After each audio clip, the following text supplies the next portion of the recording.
All right, welcome back. Let's quickly switch now and leave tennis. Let's quickly go to rugby. Let's have an interesting conversation this morning with the president of African Rugby, the governing body of rugby on the continent. Abdulaziz Boja joins us now, and it's good to have you join us this morning. Good morning to everybody.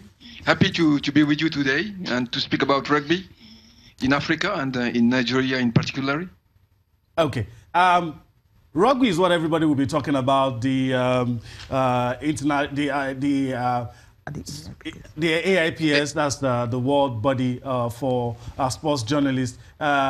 Rugby will be what everybody will be talking about today. A lot of interesting things happening, and you are in the center of everything all. So can you let us know what is happening, the new trends, the plans, and the things that you want to unveil?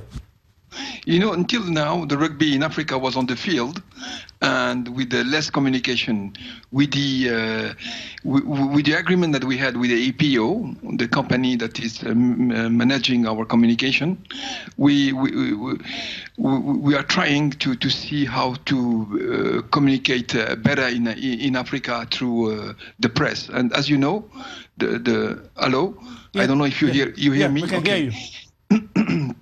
Sorry, just to say that without communication, you cannot improve the rugby in Africa. So through APS, it's a great honor for the rugby, African rugby, to be here today in Brussels and to sit with all the journalists of the world, and in particular also with the African journalists, and to explain what is the rugby. Because as you know, rugby is young in Africa. It starts in years, but it starts through the colonial English, South African, white South African, and French also.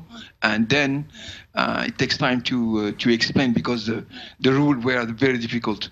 With the even of the introduction of the rugby in the Olympics on 7th, it make rugby more understandable.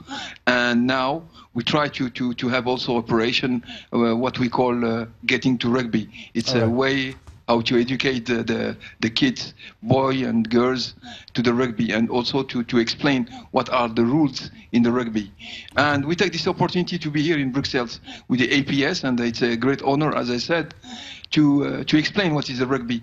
And in connection with the APO, we will try to make more and more understand the rugby in Africa with the rules. And we will try to make education also on the journalism. All right. Let's talk about this one also, the new Rugby for Africa Gold Cup, the Perpetual Trophy. I know it's going to be a sort of qualifier. Can you explain to us what that is all about?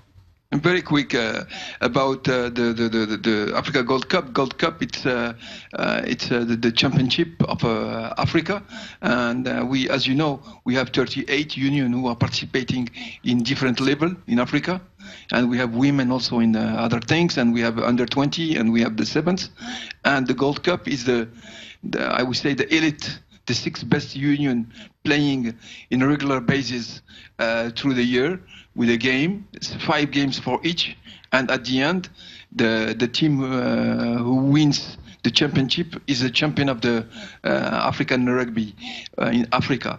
And also for this year, you will have the qualification for the World Cup at the same time. So it means that the African team who will arrive first this year will go directly to Japan to play the World Cup in 2019.